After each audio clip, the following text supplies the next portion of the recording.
ఓం శ్రీ గురుభ్యో నమ. ఓం శ్రీ సాయినాథాయ నమ. శ్రీ సాయి సచ్చరిత్రం 25వ అధ్యయనం. దాము అన్న ఖాసర్ అహ్మద్నగర్ వాసీతను. నట్టా వ్యాపారము, మామిడి పండ్లు లీల. ఈ యొక్క అధ్యయనంలో ఈ కథలు చూద్దాం. అందులో దాము అన్న ఖాసర్ గురించి చూద్దాం. భగవత్ అవతారమును, పరబ్రహ్మ స్వరూపుడను, మహాయోగీశ్వరుడను, కరుణాసాగరుడను అగు శ్రీ సాయినాథునకు సాష్టాంగ నమస్కారములు నర్చి ఈ అధ్యయనమును ప్రారంభించేదము అని హేమడ్ పంత్ ఈ విధంగా బాబావారిని తలుస్తున్నారు. యోగి చూడామణి అగు శ్రీ సాయినాథ్ మహారాజుకు జయమగుగాక. సమస్త శుభములకు నిలయము మన ఆత్మ రాముడు భక్తుల పాలిట ఆశ్రయ దాత యగు సాయికి జయమగుగాక. జీవితాశయము పరమావధిని గాంచిన బాబాకు ప్రణామములు. సాయిబాబా ఎల్లప్పుడూ కరుణాపూర్ణులు. మనకు కావలసినది వారి యందు మన పూరకమైన భక్తినకు స్థిరమైన నమ్మకము, పూర్ణ భక్తి ఉన్నప్పుడు వాని కోరికలన్నీ శీఘ్రముగా నెరవేరును. బాబావారి మీద భక్తి అంటే భగవంతుడి మీద భక్తి, గురువు మీద ఉన్న భక్తి. అంటే ఆ భక్తి ఎలా ఉండాలి? నమ్మకంతో కూడినడవై ఉండాలి. అప్పుడే కోరికలు నెరవేరును, తొందరగా నెరవేరును. హేమడ్ పంత్ మనస్సునందు బాబా జీవిత లీలలను రాయు కోరిక జనించగనే బాబా వెంటనే అతనిచే వ్రాయించెను. సంగ్రహముగా సంగతులను రాసుకొనమని బాబా యాజ్ఞ ఇచ్చిన వెంటనే హేమడ్ పంత్కు ప్రేరణ కలిగి గ్రంథ రచనకు కావలసిన బుద్ధి, శక్తి, ధైర్యము కలిగి దానిని ముగించెను. బాబావారి యొక్క చరిత్ర, జీవిత చరిత్ర అంటే తను ఏ విధంగా భక్తులతో ఉండేవాడు. షిరడీలో ఆ పాడుపడిన మసీదుకు ద్వారకామాయి అని పేరు పెట్టారు. ఆ మసీదులో ఏ విధంగా ఉండేవాడు, తన నిత్య జీవితంలో ఏవేవి జరిగేవి, తన భక్తులతో ఏ విధంగా బాబావారు మసలేవారు. ఆ విధంగా హేమడ్ పంత్కు తన మనసులో బాబాదంతా కూడా ఒక కథ రూపంలో రాయాలి అని ఆలోచన ఏర్పడినప్పుడు, ఆ విషయం బాబాతో చెప్పినప్పుడు బాబావారు పర్మిషన్ ఇచ్చి అన్ని విధాలుగా నేను తోడుంటాను, భయపడకు అని చెప్పి ఆ గ్రంథ రచన పూనుకునేటట్లు చేశారన్నమాట. కావలసిన బుద్ధి, శక్తి, ధైర్యం కలిగి దానిని ముగించెను. దాని రాయు యోగ్యత మొదట అతనికి లేకుండెను. ఆ బుక్ రాసే యోగ్యత హేమడ్ పంత్కి లేకుండా ఉంది. కానీ బాబా దయా పూరితమగు ఆశీర్వచనములచే దాని నతడు పూర్తి చేయగలిగెను. ఈ విధముగా సచ్చరిత్ర సిద్ధమైనది. అది ఒక చంద్రకాంతమణి వంటిది. దాని నుండి సాయి లీలలను అమృతము స్రవించును. దానిని చదువరులు మనసారా త్రాగవచ్చును. బాబా యొక్క జీవిత చరిత్ర, బాబావారి యొక్క సచ్చరిత్ర చదువుతూ ఉన్నప్పుడు అది అమృతం వలె ఉంటుంది అని చెప్పి హేమడ్ పంత్ చెప్తున్నాడు. భక్తునకు సాయి యందు పరిపూర్ణమైన హృదయపూర్వకమగు భక్తి కలిగినప్పుడు దుఃఖముల నుండి, అపాయముల నుండి బాబా కాపాడి రక్షించుచుండెను. వాని యోగ క్షేమములు బాబా చూచుచుండెను. అహ్మద్ నగర్ నివాసియగు ప్రస్తుతం పూనావాసి దామోదర్ సావల్ రామ్ రాసనే ఖాసర్ ఉర్ఫ్ దామా అన్న కథ పైన పేర్కొనిన వాక్యమునకు ఉదాహరణముగా దిగువన ఇవ్వబడినది. భక్తుని యొక్క భక్తి పరిపూర్ణంగా ఉండి, హృదయపూర్వకంగా ఉన్నప్పుడు మనల్ని ఎలాంటి కష్టంలో అయినా సరే బాబావారు సేవ్ చేస్తారు. అది ఎంత క్లిష్టమైన పరిస్థితిలో ఉన్నా కూడా బాబావారు మనల్ని కాపాడడం జరుగుతుంది, సేవ్ చేయడం జరుగుతుంది. ఇది నిజం.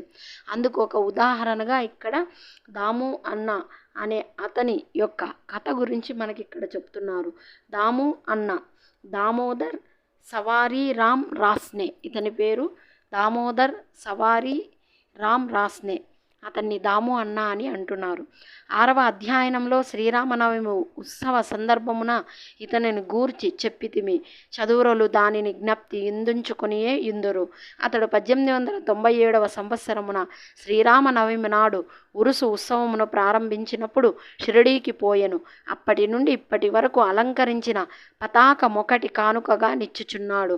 అది యునుగాక ఉత్సవమునకు వచ్చు బీదులకు అన్నదానం చేయుచున్నాడు. అతన్ని జట్టి వ్యాపారము అంటే పత్తి వ్యాపారం చేసేవాడు, ధాన్యం వ్యాపారం చేసేవాడు దాము అన్న. అతని యొక్క పత్తి వ్యాపారం ఏ విధంగా ఉండేదో చూద్దాం. బొంబాయి స్నేహితుడు ఒకడు దాము అన్నాకు ప్రత్తిలో జట్టి వ్యాపారం చేసి భాగస్వామిగా సుమారు 2 లక్షల రూపాయలు లాభం సంపాదించవలనని వ్రాసెను. వ్యాపారం లాభకరమైనదనియో నెంత మాత్రమూ ప్రమాదకరం కాదనియో గనుక అవకాశం పోగొట్టుకొన వలదనియో అతడు రాసెను. దాము అన్న బేరమును చేయుటమా మానుటమా అను ఆందోళనలో పడెను. జట్టి వ్యాపారమునకు చేయుటకు వెంటనే నిశ్చయించుకొనలేకుండెను.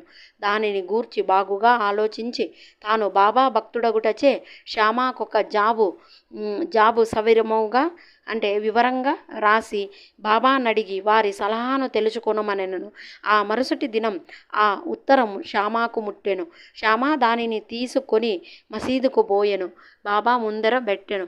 బాబా ఈ కాగితం ఏమని అడిగెను. సమాచారమేమనెను.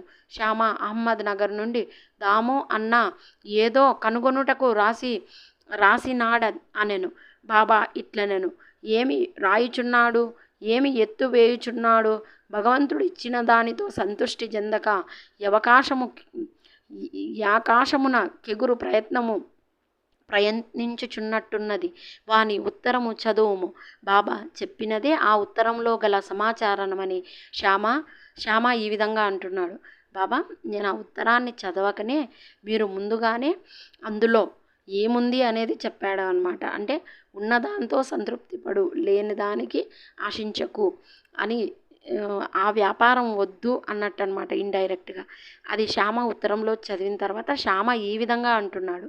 దేవా నీవిక్కడనే ప్రశాంతముగా కూర్చొని భక్తుల ఆందోళన పాలు చేసేదవు. వారు వ్యాఖ్యులగుటలతో వారి నిచట కీడ్చుకొనవచ్చెదవు. కొందరిని ప్రత్యక్షముగాను కొందరిని లేఖల రూపముగాను తెచ్చెదవు. ఉత్తరములోని సంగతులు తెలిసి నన్నేల చదవమని బలవంత పెట్టుచున్నావు అనెను. బాబా ఓ శ్యామ దయచేసి చదువుము. నా నోటికి వచ్చినది నేను మాట్లాడేదను. నన్ను విశ్వసించు వారెవరు అనెను. ఈ విధంగా బాబావారు అన్నారు. అప్పుడు శ్యామ ఉత్తరమును చదివెను. బాబా జాగ్రత్తగా విని కనికరముతో నిట్లనెను. సేటుకు పిచ్చి ఎత్తినది. అతని గృహమునందే లోటు లేదని వ్రాయము. తనకున్న సగం రొట్టెతో సంతృష్టి చెందమని వ్రాయము. లక్షలార్జించుటకు ఆయాస పడవద్దని చెప్పుము. శ్యామ జవాబు పంపెను.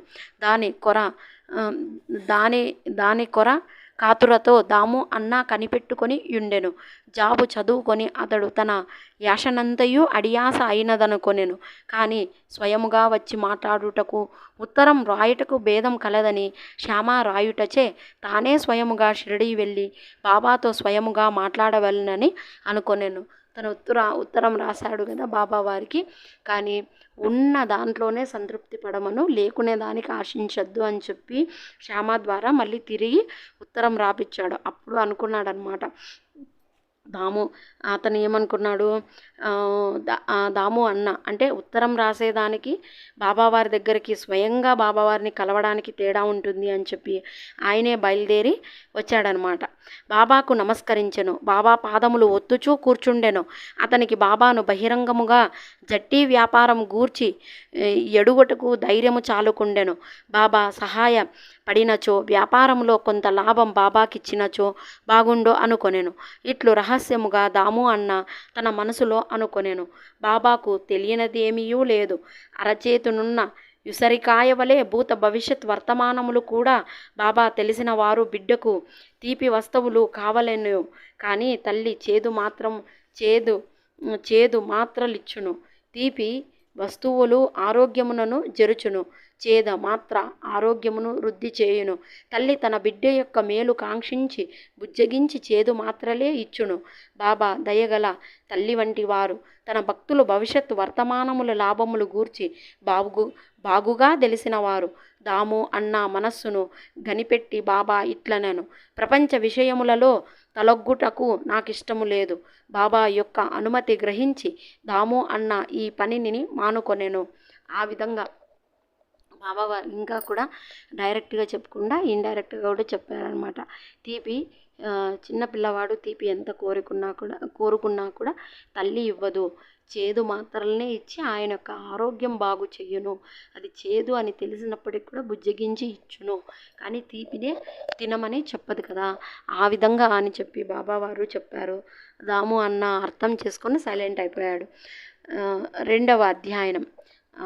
రెండవ కథ, ధాన్యములు బేరము. పిమ్మట దాము అన్న ధాన్యము వ్యాపారం చేయ తలిపెట్టెను. ఈ ఆలోచన కూడా బాబా గ్రహించి, నీవు 5 సేర్లు చొప్పున కొని 7 సేర్లు చొప్పున అమ్మవలసి వచ్చెను కనుక నీ వ్యాపారం కూడా మానుకొనమనెను. కొన్నాళ్ళ వరకు ధాన్యము ధర హెచ్చుగా ఉండెను. కానీ 1 మాసమున 2 మాసముల వర్షములు విశేషముగా కురిసెను. ధరలు హఠాత్తుగా పడిపోయెను. ధాన్యములు నిలువ చేసిన వారెల్లా నష్టపడిరి. ఈ దురదృష్టము నుండి దామా అన్న కాపాడబడెను. పత్తి జట్టి వ్యాపారం కూడా కూలిపోయెను. ఆ దళారి ఇంకొక వర్తకుని సహాయంతో వ్యాపారం చేసెను. మదుపు పెట్టిన వారికి గొప్ప నష్టం వచ్చెను.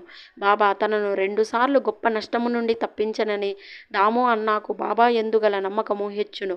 బాబా మహాసమాధి చెందు వరకు వారికి నిజమైన భక్తుడిగా నుండెను. వారి మహాసమాధి పిమ్మట కూడా ఇప్పటి వరకు భక్తితో నున్నాడు. తరువాత పత్తి వ్యాపారం చేయాలన్నాడు, వద్దన్నారు. తర్వాత ధాన్యం వ్యాపారం చేయాలనుకున్నాడు. తర్వాత వచ్చేసి ఒక మాసంలో బాగా వర్షాలు కురిచి ధాన్యం ఎక్కువ పండేటప్పటికి రేటు పడిపోయిందనమాట. ఆ విధంగా అంటే తనకు నిదానంగా అర్థమయ్యింది బాబా వారి యొక్క చెప్పిన మాటకు అర్థం ఏంటి అనేది. తర్వాత పత్తి వ్యాపారము అంటే ఆ తర్వాత పత్తి వ్యాపారం ఒక దళారి ఇతనితో చేయాలనుకున్నాడు కదా, ఇతను నేను చేయలేనని చెప్పేశాడు. దాము అన్న చేయలేనని చెప్పాడు. ఆ దళారి ఇంకొక వర్తకునితో వ్యాపారం చేశాడు, నష్టపోయాడు. కానీ బాబావారు ఇక్కడ దాము అన్నని సేవ్ చేశాడు. పత్తి వ్యాపారంలోనూ రక్షించాడు. తర్వాత ధాన్యము వ్యాపారంలో కూడా ఎన్ని రక్షించాడు. 2 సార్లు నష్టపోకుండా, అంటే బాబావారినే నమ్ముకొని బాబావారినే భక్తితో పూజించడం వల్ల, ఆయన మీద నమ్మకం ఉండడం వల్ల బాబావారి పర్మిషన్ ఇతనంతకు ఇతను చేసుకుంటే 2 దాంట్లోనూ నష్టపోయేవాడు. కానీ బాబావారు ఏమంటారు, బాబావారు సరే అంటారా వద్దంటారా అని బాబావారిని కనుక్కున్నాడు. బాబావారు చెప్పిన విధంగానే నడుచుకున్నాడు కాబట్టి నష్టపోలేదు. కానీ బాబావారి మాట ఏది వినకుండా ఈయన వ్యాపారం చేసింటే పూర్తిగా నష్టపోయేవాడనమాట. కాబట్టి ఏది జరిగినా అది మన మంచికే. కాబట్టి ఎప్పుడు కూడా నాకే కష్టం వచ్చింది, ఈ ప్రపంచంలో నేనే కష్టపడుతున్నాను అని ఆలోచనలు చేయకుండా, కష్టం వచ్చిన దాన్ని ఏ విధంగా సాల్వేషన్ చేసుకోవాలి, ఏ విధంగా ఆ కష్టం నుండి బయటికి రావాలి, దానికి దైవ అనుగ్రహము, గురువుని యొక్క తోడు, వాళ్ళ దగ్గర ఎప్పుడూ మనం మన కష్టం గురించి చెప్పుకుంటూ ఉంటే దానికి ఖచ్చితంగా సరైన మార్గము, సరైన సొల్యూషను వాళ్ళే చూయిస్తారు. మనం ఏ దేవుణ్ణి పూజించినా మనకు ఉండాల్సింది ఓర్పు, నమ్మకం. బాబావారు ఎప్పుడూ ప్రతి భక్తున్ని 2 నియమాలు కోరుతాడు. 1 శ్రద్ధ, 2 సబూరి. శ్రద్ధ అంటే ఓర్పు, సబూరి అంటే నమ్మకం. ఓర్పుతో కూడినటువంటి నమ్మకంతో ఆయన మీద మనం నమ్మకం ఉంచి మనం చేయగలిగితే, ఏదైనా చేయగలిగితే, అంటే ప్రయత్నం అంటూ చేయగలిగితే, ఒక చోటంటూ ఉండుకోకుండా మన ప్రయత్నం మనం చేయగలిగితే ఖచ్చితంగా అందులో విజయం సిద్ధిస్తుంది. ఇది సాయి భక్తులు గమనించుకోవాలని కోరుకుంటున్నాను. నా వీడియోస్ మీకు నచ్చినట్లయితే లైక్ చేయండి, షేర్ చేయండి, సబ్స్క్రైబ్ చేయండి. Thanks for watching my video.